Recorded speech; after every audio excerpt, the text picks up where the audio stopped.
Welcome, fellow modelers. Welcome back to the channel.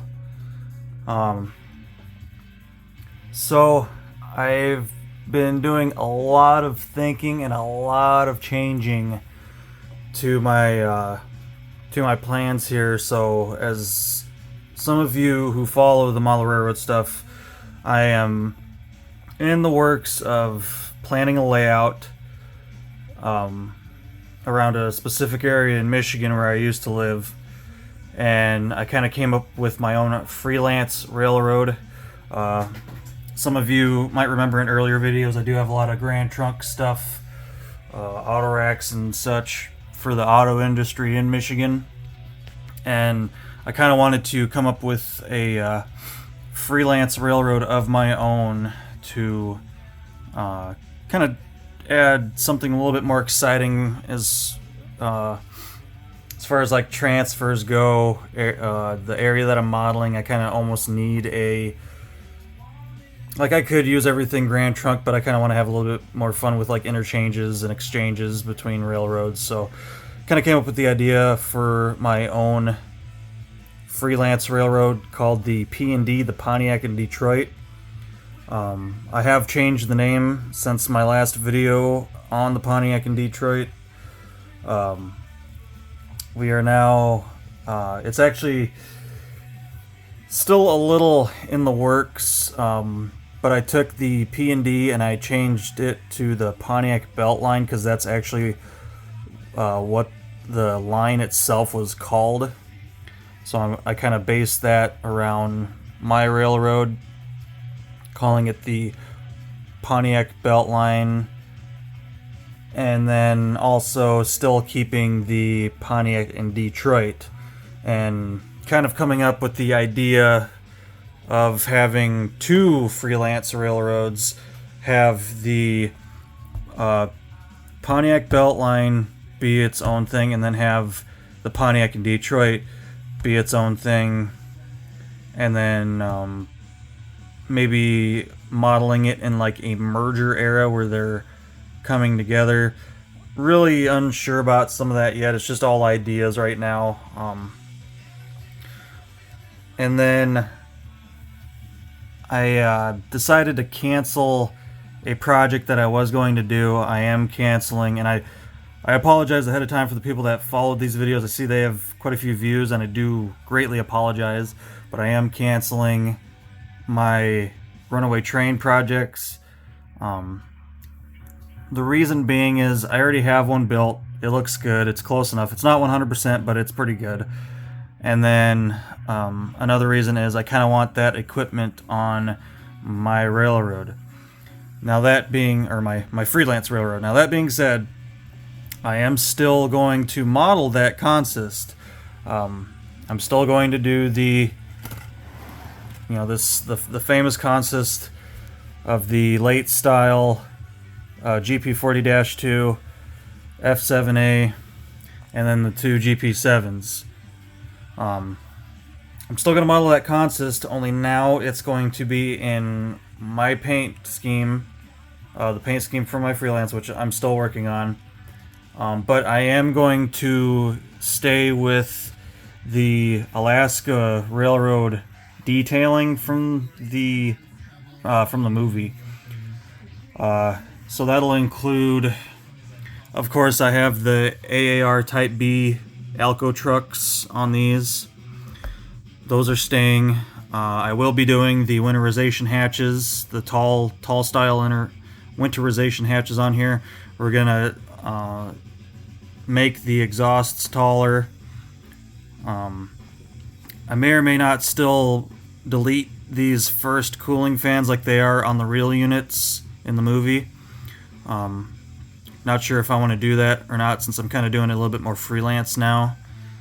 I know I am working on getting everything to non-dynamic, just because the area that I'm modeling and the short runs and everything, very flat in that area, and it follows along with the Grand Trunk and Western theme as it was back in the day.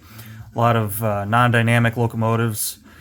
So I've ordered non-dynamic hoods for these GP40-2s. I will be filing away the dynamic fans on the F7s. My plan was originally to cut these out and put a larger style in to match the ones in the movie. Well, now since I'm doing my own thing, I'm going to just delete those completely, and it'll just be a flat spot there. Follow the contour of the hood. Still going to do the I call them double high winterization hatches. Basically 2 hatches stacked on top of each other is what these ones look like. I need to order some more of those. I had 2 of them because I was doing 2 versions of this train for the movie. Well, now that I'm not doing that, I need to get a handful more for a couple of these other F7s. I did have F7Bs in here. I decided to take those out and just have F7s kind of do like what Kansas City Southern used to do, where they kind of ran them as, well, they ran them as slugs. I'm going to have them be completely powered units and, put them on the head end of stuff. So another change was I dropped all the 6-axle power. I had a good group of SD40-2s, U30Cs, U28Cs, and U33Cs that I had along with all of this. Well, I decided, since kind of for what my railroad is doing and where it's running and the time frame, we're going with early 80s in Michigan, on between Pontiac, Detroit, and around the Pontiac area. Basically, this railroad is going to be doing like plant-to-plant work, and no need for big 6-axles. So made the decision to cut all the 6-axles off the roster. What else?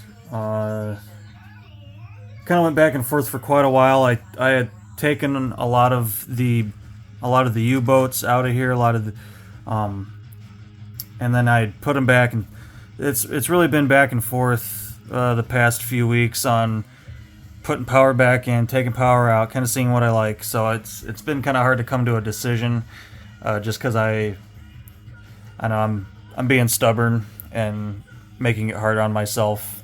So kind of making it hard to make decisions on some of this stuff, but I think I'm finally getting to a place where I'm happy, especially with getting these GP7s in the mix.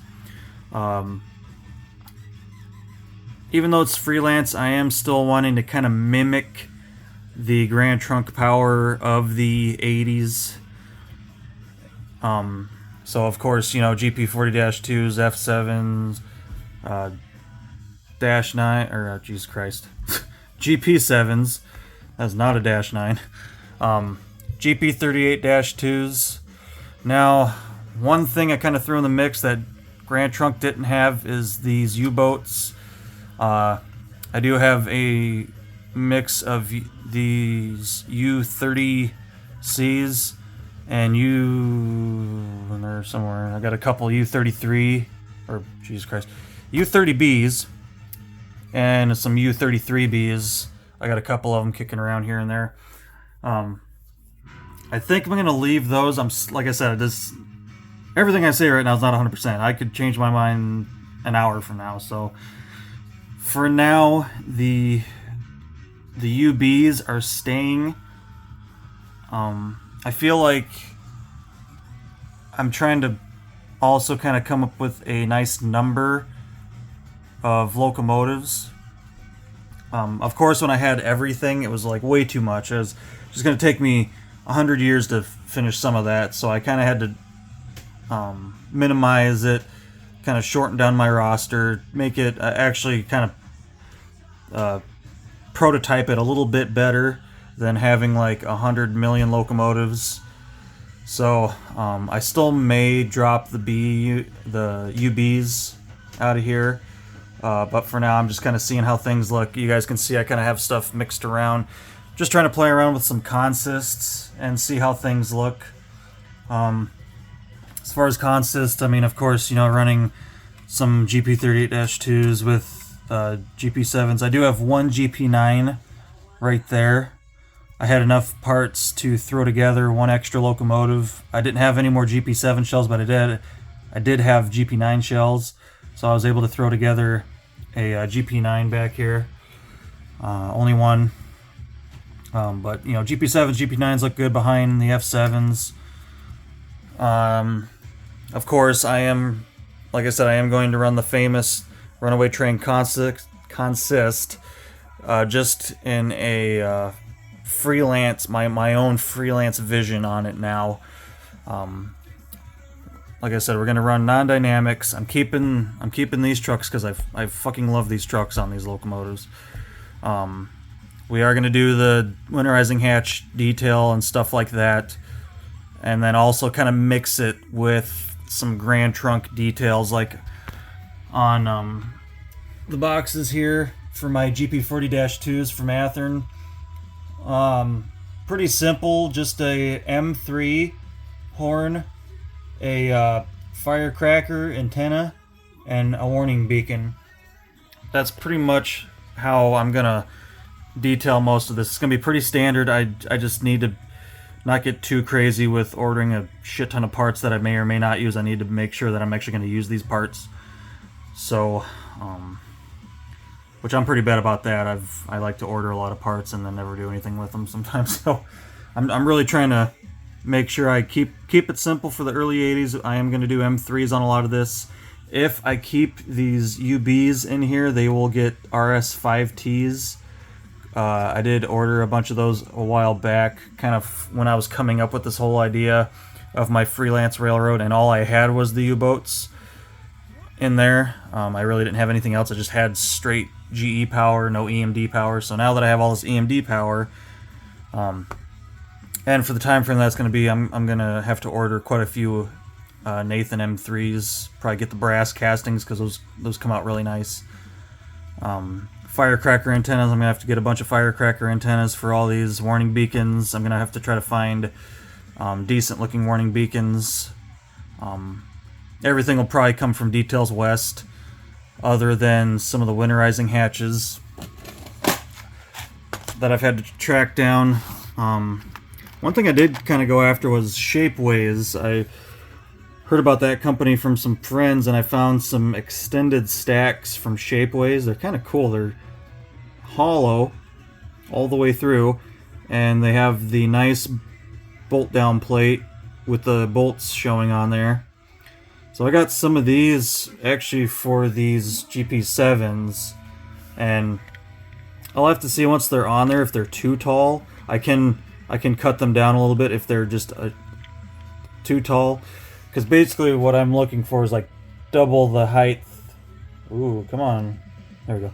Double the height of the original exhausts. I think these might be slightly taller than double the height, but we'll see what they look like when they get on there. I need to order more of these. I'm using these nice Athearn all-weather windows that come with the glass inserts. I have some from different detail companies, and they don't come with the glass inserts, and it's kind of hard to cut the little pieces and glue them in there. So these are really nice because they come with them already precast and they pop right in place. So I'm definitely going to need some more of these because the majority of locomotives are going to have these. Of course the F7s won't, but like the GP38-2s will, the GP7s will, GP40s will. If I keep the UBs, I don't know how those would look with an all-weather window. I don't think I've ever seen a U-boat with an all-weather window, but. And then from Miniatures by Eric, I got these. I believe they're brass cast. They're the double high winterization hatches. A little messy on the casting, but some of that can be cleaned up with files. I can file some of that down, clean it up a little bit. Not bad though. He's the only one that makes these, so they're kind of cool. And then I need some more of these. These are actually a GP50 and bigger style winterization hatch, but these are exactly what I need for the GP40-2s. So I need a few more of these because I only got 2 for the Alaska units. I do have, if you've noticed, I'm running both late and early style GP40-2s. Only difference in these is the grates on the radiators. You guys can see the old style grates versus the new style grates. Still, they're older locomotives. If you know your build dates, you know they're old, so just a newer style that they built later on. And then I had originally gone after a bunch of these from Details West. They're a really nice winterization hatch for F units, and they're nice enough to even mold the curve in there, so that way you can just glue it straight to the shell and it fits nicely. And my original idea was to get a bunch of these and raise them up with styrene on the bottom to get them to the right height. Well, I ran into 2 prototypical issues. These are the same size, so like I could use these, but the fan style is, Jesus, the grate style on top is a little smaller, a little different. This is more prototypical for the Alaska Railroad detail, which is what I want. This is more of just like a generic one, and I was gonna see about using these on the GP7s. Flip that around. Whoops. I was going to see about using these on the GP7s and making them double high, but I found out in studying pictures that they're not long enough. So I ended up finding some plastic ones. I got a bunch of these plastic ones. You guys can see how much longer they are. This is the length that I need for these, because these basically need to go all the way up against the sanding hatch there. Basically just like that. So those are exactly what I need. I just need to take some styrene and raise them up till they're the right height. These are pretty tall. Alaska Railroad made these really tall, so I got to figure out scale-wise how tall to make these to make them prototypical. Because like I said, I'm going to mix Grand Trunk, Western, and Alaska Railroad detailing on some of this stuff. Like I said, if I keep these U-boats, they will kind of have their own detailing, because I'll probably use them for the Pontiac and Detroit, and then have all of my EMD power be for the Pontiac Beltline. Sir. Crazy cat. And then I do have the one SW1500. That'll be in a specific area. This phone has a lot of different zooms on it, and I'm trying to figure out where it was before. Like here? There we go. So, sorry guys. Still trying to figure out how to use this damn thing. But yeah, other than that, guys, big changes. A lot of big changes to the Freelance Railroad. I do really apologize for the cancellation of the Runaway Train project. I know some of you really wanted to see that. I wanted to see it, but at the same time, I already have one built. I don't really need to make 2 more. So we're just gonna kind of we're gonna pay honor to that consist, because you know I love it. So we'll honor it, right, and get it done, but just in a different capacity. It'll be cool to have it a little bit more detailed. I'll be able to have horns on every single locomotive and paint, nice paint. I'm not modeling wintertime. Some of you know I fucking hate wintertime, and I do not live in a nice place during the winters here. So whenever I do get around to building a layout, it's going to be in the heat of the summer. A lot of green, a lot of weeds in the tracks, a lot of warm tones. So these will have a nice paint. Now, paint I know I said I was going to try to take some dummy shells and try some paints. I do still plan on doing that. I've just been, between work and other things, I've been super busy. So, paint, I'm probably going to keep it really simple just because I have so many locomotives to paint. I am going to kind of steal from DT&I, and basically what these Ann Arbor units are painted, black on the bottom and then kind of that nice reddish orange for pretty much the entire cab hood area.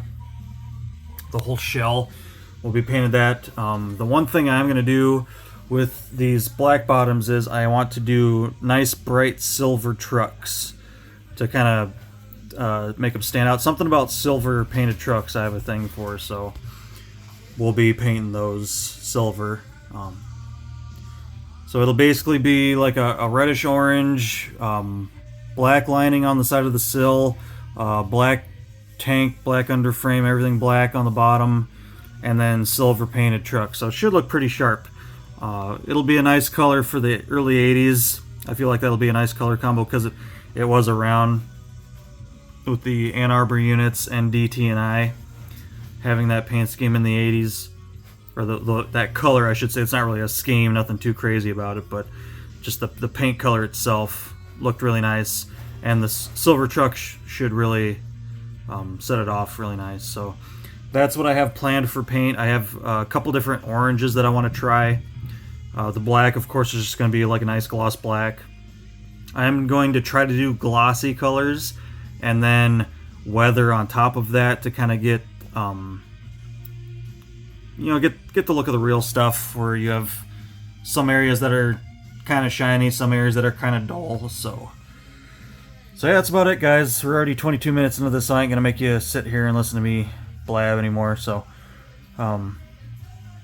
hopefully you guys are doing good. Hopefully you guys enjoyed the update. Like I said, I am really sorry for those of you who wanted to follow along in the Runaway Train project.